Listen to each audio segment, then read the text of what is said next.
Hello friends, आज की इस वीडियो में हम बिहार से संबंधित कुछ जीके जीएस को देखेंगे जो आने वाले समय में बीपीएससी टीआरई 4 और अन्य बिहार के से संबंधित किसी भी एग्जाम में काम आएगा।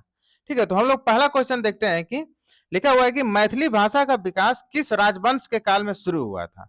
ऑप्शन ए में दिया हुआ है मौर्य राजवंश, बी में है गुप्त राजवंश, सी में है कनाट राजवंश और डी में दिया हुआ है पाल राजवंश। तो देखिए, मैथिली भाषा का विकास जो है वो कनाट राजवंश के समय में हुआ था, तो इस तरह से इसका आंसर सी हो जाएगा।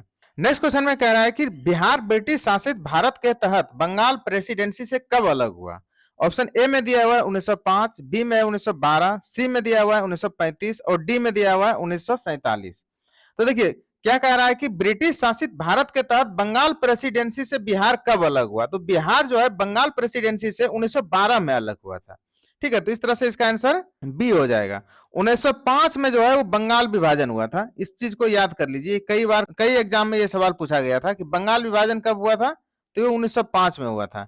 ठीक है, 1947 में तो भारत आजाद हुआ था, तो इस समय तक नहीं। इसके बाद बिहार से संबंधित एक सवाल और आता है कि बिहार से 1936 में उड़ीसा अलग हुआ था। ठीक है, और फिर 2000 में झारखंड अलग हुआ। नेक्स्ट क्वेश्चन कह रहा है कि भारतीय हस्तशिल्प के संदर्भ में बिहार में सुजनी क्या है। ए में दिया हुआ एक प्रकार की पेंटिंग, बी में दिया हुआ एक प्रकार का कढ़ाई और सी में है एक प्रकार का वस्त्र और डी में दिया हुआ एक प्रकार का आभूषण। तो देखिए, बिहार में सुजनी जो है वो एक प्रकार का कढ़ाई है। ठीक है, जो हाथ से कढ़ा जाता है, तो इस तरह से इसका आंसर बी हो जाएगा। ठीक है, ये बिहार के लिए खासकर बहुत इंपॉर्टेंट क्वेश्चन है कि अगर पूछा जाए कि बिहार में सुजनी क्या है, तो ये एक प्रकार का कढ़ाई है जो हाथों से कढ़ा जाता था। नेक्स्ट क्वेश्चन में कह रहा है कि बौद्ध धर्म का वज्रयान संप्रदाय बिहार के किस विश्वविद्यालय में फला फूला। ऑप्शन ए में है नालंदा विश्वविद्यालय, बी में है तक्षशिला विश्वविद्यालय, सी में है विक्रमशिला विश्वविद्यालय और डी में दिया हुआ है आदित्यपुरी विश्वविद्यालय। तो देखिए, बौद्ध धर्म का वज्रयान संप्रदाय जो है वो विक्रमशिला विश्वविद्यालय में फला फूला था। ठीक है, तो इस तरह से इसका आंसर सी हो जाएगा। नालंदा विश्वविद्यालय जो है वो बिहार के नालंदा जिला में अवस्थित है और तक्षशिला विश्वविद्यालय जो है ये भारत में नहीं है, वर्तमान समय में ये पाकिस्तान में है, लेकिन तब के समय में वो भारत था, चूंकि पाकिस्तान भी भारत का ही हिस्सा था। विक्रमशिला विश्वविद्यालय ये भागलपुर में है। अगर ये पूछा जाए कि विक्रमशिला विश्वविद्यालय वर्तमान में कहाँ स्थित है, तो ये भागलपुर में है। और आदित्यपुरी विश्वविद्यालय भी ये नालंदा में है और नालंदा के बिहार शरीफ के आसपास में है। तो यहाँ पूछा क्या जा रहा है कि वज्रयान संप्रदाय बिहार के किस विश्वविद्यालय में फला फूला, तो ये विक्रमशिला विश्वविद्यालय होगा। नेक्स्ट क्वेश्चन में कह रहा है कि वाल्मीकि राष्ट्रीय उद्यान एवं भीम बांध वन्य जीवन अभ्यारण्य कहाँ स्थित है। ऑप्शन ए में है झारखंड, बी में है बिहार, सी में है उत्तर प्रदेश, डी में है पश्चिम बंगाल। तो देखिए, वाल्मीकि राष्ट्रीय उद्यान और भीम बांध वन्य जीव अभ्यारण्य ये दोनों जो है बिहार में स्थित है, इस तरह से इसका आंसर बी हो जाएगा। तो देखिए, वाल्मीकि राष्ट्रीय उद्यान जो है वो चंपारण में है, पश्चिमी चंपारण में, और भीम बांध वन्य जीव अभ्यारण्य जो है ये मुंगेर जिला में है। तो ये दोनों याद रखिएगा, वाल्मीकि पश्चिमी चंपारण में वाल्मीकि राष्ट्रीय उद्यान है और मुंगेर में भीम बांध वन्य जीव अभ्यारण्य है। नेक्स्ट क्वेश्चन में कह रहा है कि बिहार के किस जिले में सोना पाया जाता है। ऑप्शन ए में है गया, बी में है मुंगेर, सी में है जमुई और डी में दिया हुआ है भागलपुर। तो देखिए, बिहार के जमुई जिले में जो है सोना का व्यापक भंडार पाया गया है, तो इस तरह से इसका आंसर सी हो जाएगा। नेक्स्ट क्वेश्चन में कह रहा है कि त्रिवेणी नहर का निर्माण किस नदी पर किया गया है। ए में है गंगा, बी में है कोसी, सी में दिया हुआ है गंडक और डी में दिया हुआ है सोन नदी। तो देखिए, त्रिवेणी नहर का निर्माण जो है वो गंडक नदी पर है, तो इस तरह से इसका आंसर सी हो जाएगा।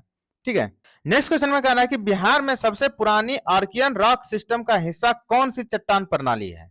ऑप्शन ए में दिया हुआ है विंध्यन चट्टान प्रणाली, बी में है धारावाड़ चट्टान प्रणाली, सी में है कार्टनरी चट्टान प्रणाली और डी में दिया हुआ है टर्सरी चट्टान प्रणाली। कि सबसे पुरानी आर्कियन रॉक सिस्टम जो है वो धारावाड़ चट्टान प्रणाली का हिस्सा है। ठीक है, तो इस तरह से इसका आंसर बी हो जाएगा। नेक्स्ट क्वेश्चन में कह रहा है कि बिहार के पश्चिमी चंपारण जिले में कौन सी चट्टान प्रणाली पाया जाता है। ए में है धारावाड़, बी में है विंध्यन, सी में है टर्सियरी और डी में दिया हुआ है क्वार्टरनरी। तो देखिए, पश्चिमी चंपारण जिला जो है वो टर्सियरी चट्टान प्रणाली वहां पर पाया जाता है, तो इस तरह से इसका आंसर सी हो जाएगा। इसको जो है तृतीय श्रेणी का चट्टान कहा जाता है।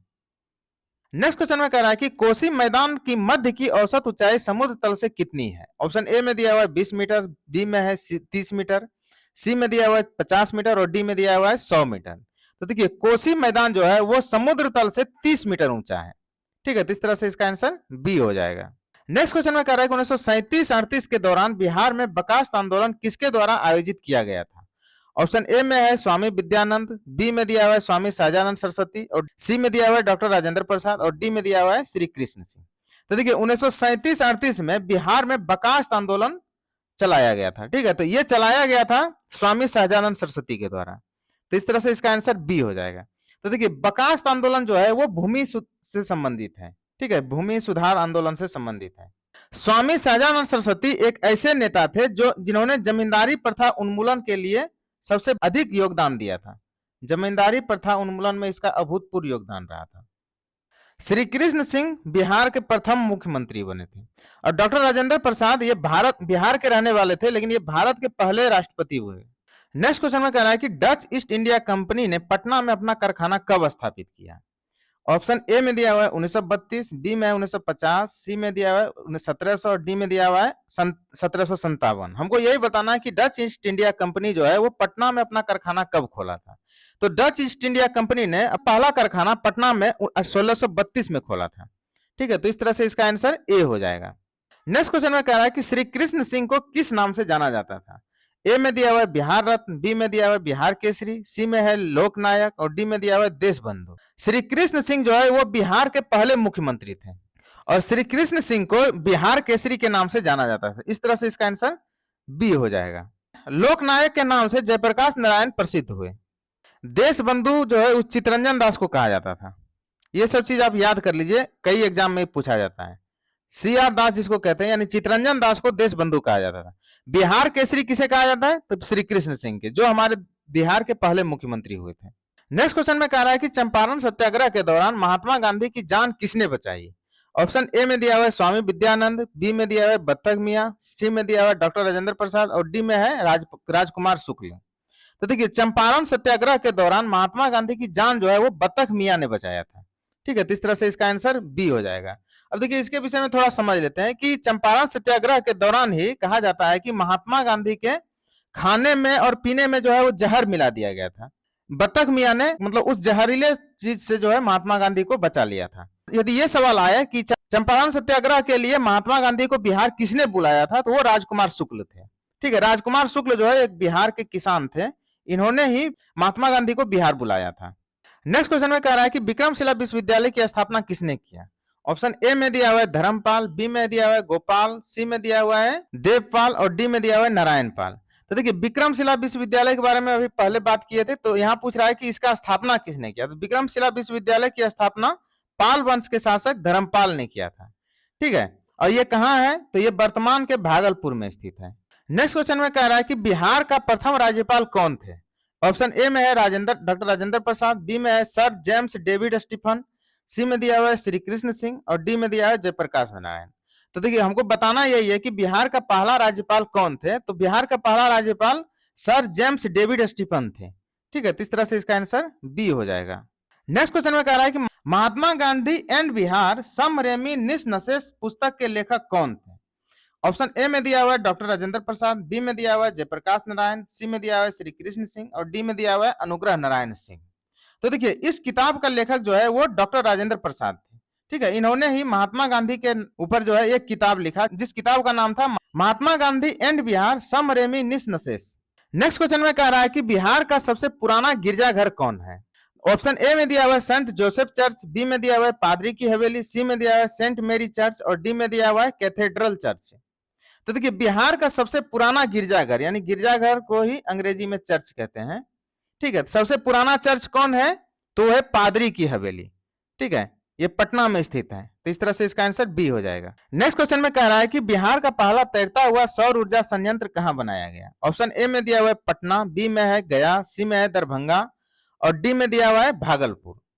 तो देखिए बिहार का पहला तैरता हुआ सौर ऊर्जा संयंत्र जो है वो दरभंगा में बनाया गया है। ठीक है, तो इस तरह से इसका आंसर सी हो जाएगा। बिहार का पहला तैरता हुआ सौर ऊर्जा संयंत्र जो है दरभंगा के करीदाबाद में बनाया गया था।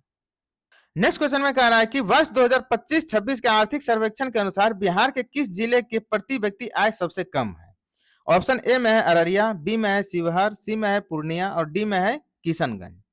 तो देखिए 2025-26 के आर्थिक सर्वेक्षण के अनुसार बिहार के सबसे कम प्रति व्यक्ति आय वाला जिला जो है वो शिवहर है। ठीक है, तो इस तरह से इसका आंसर बी हो जाएगा। नेक्स्ट क्वेश्चन में कह रहा है कि बिहार के मिथिला मखाना को जीआई टैग कब मिला? ऑप्शन ए में है अगस्त 2021, बी में दिया हुआ है अगस्त 2022, सी में दिया हुआ है जनवरी 2023 और डी में है मार्च 2022। तो देखिए मिथिला मखाना को जो है जीआई टैग मिला है, तो वो कब मिला है वही इसको बताना है। तो इसको जो है ये अगस्त 2022 में मिला था। ठीक है, तो इस तरह से इसका आंसर बी हो जाएगा। नेक्स्ट क्वेश्चन में कह रहा है कि गंगा जल आपूर्ति योजना का उद्घाटन तत्कालीन मुख्यमंत्री नीतीश कुमार ने कहां किया था? ऑप्शन ए में दिया हुआ है पटना, बी में है गया, सी में है बोध गया और डी में दिया हुआ है नालंदा। तो देखिए गंगा जल आपूर्ति योजना का उद्घाटन जो है उस वक्त के मुख्यमंत्री नीतीश कुमार ने किया था, और वो कहां किया था? तो बोध गया से किया था। ठीक है, तो इस तरह से इसका आंसर सी हो जाएगा। नेक्स्ट क्वेश्चन में कह रहा है कि 2011 की जनगणना के अनुसार बिहार में शहरीकरण का स्तर कितना प्रतिशत है? ऑप्शन ए में दिया हुआ है 10.5%, बी में दिया हुआ है 11.3%, सी में है 12.5% और डी में है 15.5%। पूछा क्या गया है कि 2011 की जनगणना के अनुसार बिहार में शहरीकरण का स्तर कितना है? तो शहरीकरण का स्तर है 11.3%। ठीक है, तो इस तरह से इसका आंसर बी हो जाएगा। नेक्स्ट क्वेश्चन में कह रहा है कि बिहार में बहने वाले पवित्र नदी फल्गु नदी किस नदियों का संगम से बनती है? ऑप्शन ए में दिया हुआ है मोहाना और लीलाजान, बी में है पुनपुन और फल्गु, सी में दिया हुआ है सोन और पुनपुन और डी में दिया है बूढ़ी गंडक और गंडक। तो देखिए फल्गु नदी जो है वो मोहाना और लीलाजान नामक नदी के संगम से बनती है। ठीक है, तो इस तरह से इसका आंसर ए हो जाएगा। नेक्स्ट क्वेश्चन में कह रहा है कि असहयोग आंदोलन के दौरान बिहार में किसानों की अगुवाई किसने की थी? ऑप्शन ए में है स्वामी सहजानंद सरस्वती, बी में है डॉक्टर राजेंद्र प्रसाद, सी में है राजकुमार शुक्ल और डी में दिया हुआ है स्वामी विद्यानंद। तो देखिए असहयोग आंदोलन के दौरान बिहार में किसानों की अगुवाई जो है वो स्वामी विद्यानंद ने किया था। ठीक है, तो इस तरह से इसका आंसर डी हो जाएगा। यहाँ पर स्वामी सहजानंद सरस्वती से कंफ्यूज नहीं होना है। असहयोग आंदोलन के दौरान स्वामी विद्यानंद ने बिहार के किसानों की अगुवाई की थी। ठीक है, अब स्वामी सहजानंद सरस्वती का नाम किस लिए फेमस है? तो इन्होंने जमींदारी प्रथा उन्मूलन की और उसमें जो है बहुत महत्वपूर्ण इसका भूमिका रहा था। और डॉक्टर राजेंद्र प्रसाद ने भी किसानों के लिए लड़ाई लड़ी और ये भारत के प्रथम राष्ट्रपति भी बने थे। और राजकुमार शुक्ल इसलिए फेमस है क्योंकि चंपारण सत्याग्रह के लिए महात्मा गांधी को बिहार आने के लिए निमंत्रण इन्होंने ही दिया था। ठीक है, नेक्स्ट क्वेश्चन में कह रहा है कि बिहार में स्वराज दल की स्थापना किसने की थी? ऑप्शन ए में है जयप्रकाश नारायण, बी में है डॉक्टर राजेंद्र प्रसाद, सी में है श्री कृष्ण सिंह और डी में है अनुग्रह नारायण सिंह। तो देखिए बिहार में स्वराज दल की स्थापना जो है वो श्री कृष्ण सिंह ने किया था। ठीक है, तो इस तरह से इसका आंसर सी हो जाएगा। श्री कृष्ण सिंह बाद में बिहार के पहले मुख्यमंत्री बने। नेक्स्ट क्वेश्चन में कह रहा है कि नमक सत्याग्रह के दौरान बिहार के लोग नमक बनाने के साथ साथ किस कर का विरोध कर रहे थे?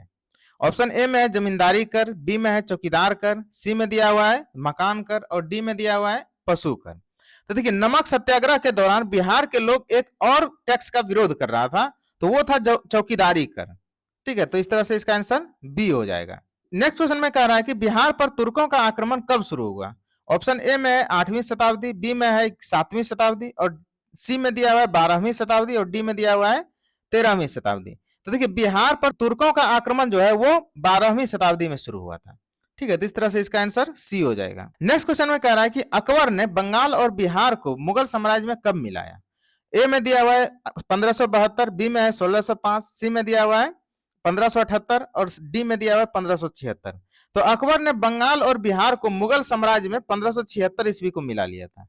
तो इस तरह से इसका आंसर डी हो जाएगा। नेक्स्ट क्वेश्चन में कह रहा है कि किसान सभा ने बिहार से जमींदारी उन्मूलन का प्रस्ताव कब पास किया था? ऑप्शन ए में 1936, बी में 1942, सी में दिया हुआ 1935 और डी में दिया हुआ 1923। तो देखिए किसान सभा ने बिहार से जमींदारी प्रथा का उन्मूलन का प्रस्ताव जो है 1935 में ही पास कर दिया था। ठीक है, तो इस तरह से इसका आंसर सी हो जाएगा। और इसमें जो है सबसे ज्यादा योगदान अगर किसी का रहा है तो वो है स्वामी सहजानंद सरस्वती का। तो ये था हमारा आज का क्वेश्चन कुछ जो बिहार से संबंधित है, और अगले क्वेश्चन के साथ हम नेक्स्ट वीडियो में मिलेंगे।